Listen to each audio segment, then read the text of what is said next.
Everybody, I'm Candice McField. Basically born and raised right here in Kansas City on the Kansas side. But I own a company called Candice McField Fitness.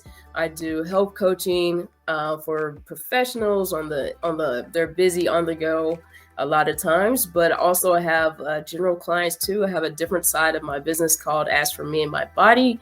And so the whole focus there is to help people transform physically, mentally, emotionally, and spiritually. And then upcoming is a nonprofit that I do have. And so basically at the end of the day, I'm a ACE certified health coach. ACE stands for American Council on Exercise. And I have over 15 years experience.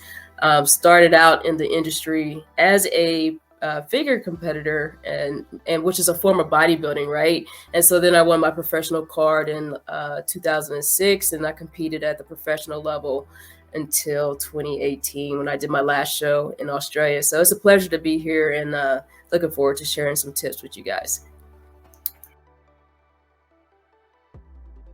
I think that, whether you're at home, you're at the gym, these tips I want to leave with you are just fundamental things. Number one, like I always have clients develop like a personal health and wellness mission statement.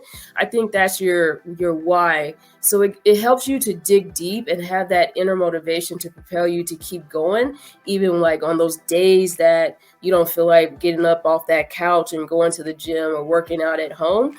But if you have that wellness statement, it's not just about that statement, right? But you have to like memorize it. More importantly, you have to live it out. So I would say develop that 1 or 2 sentences of like your why. So use that as your driving force before you start anything at all. Number 2, I would say schedule in your workouts.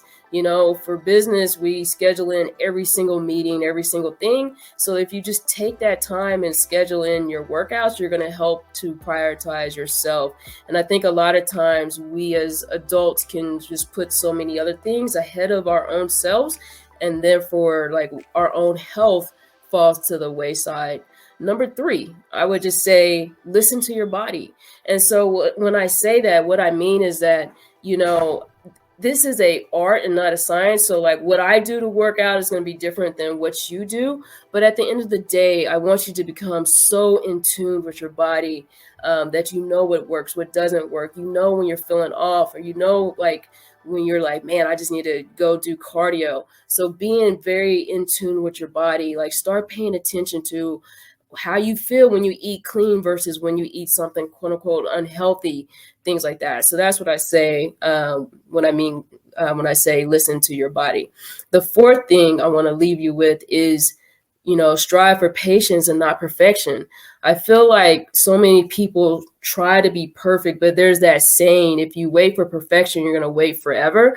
So, it's in this journey for wellness, it's all about taking one step at a time, and you have to be patient, and it's not about perfection, because honestly, if you can just hit that target of 90% accuracy, you're going to meet those wellness goals that you set for yourself.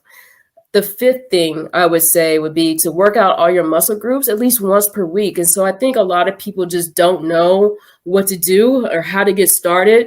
And so one thing you want to make sure is like you have that balance on your body. So like your upper body and your lower body, left to right. So that means you need to work all your muscle groups. And that means like, let's break that down. That's your biceps, your triceps, your shoulders, your chest, your back, your quads, your hamstrings, and your calves, and your core as well.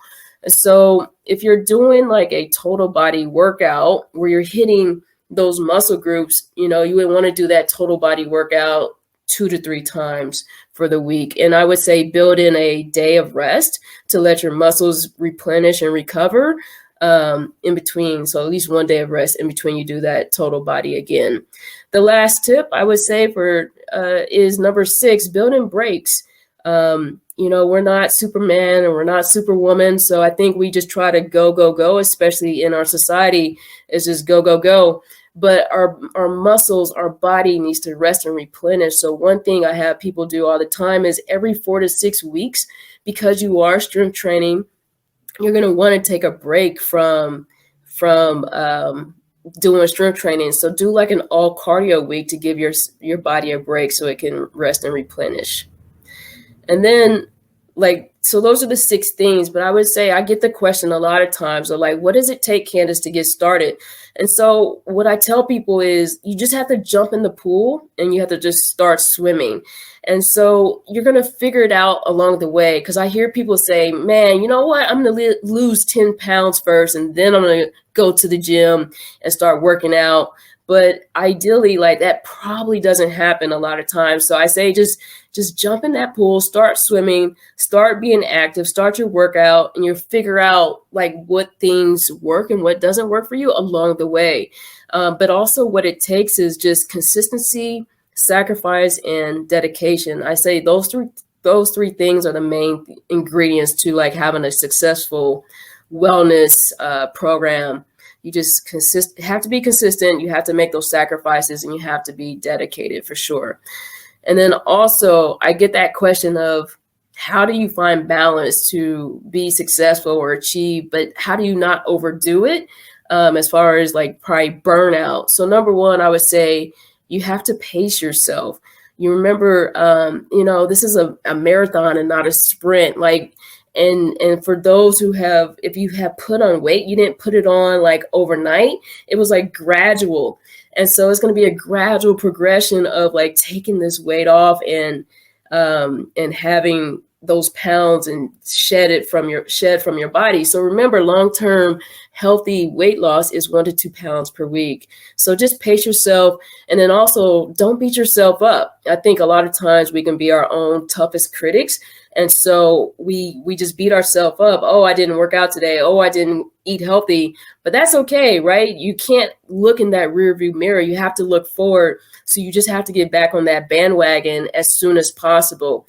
And last but not least, I would say and recommend to people to find that balance. You have to prioritize yourself. And I talked a little bit about this at the beginning, but if you don't schedule in your workouts, if you put so many things in front of yourself, it's never going to happen. You're not going to put in that time and effort for your working out or being at the gym. So schedule in your workouts, prioritize yourself. Sometimes we just have to say no, and that's period, point blank. But also just know that a little time is better than zero time. So if you have 10 minutes, do 10 minutes. If you have 20 minutes, do that. Like some days you may have 40 minutes, and that's fine. So just make sure that you prioritize yourself. And that's the tips that I wanted to leave you with. I hope you found it very beneficial.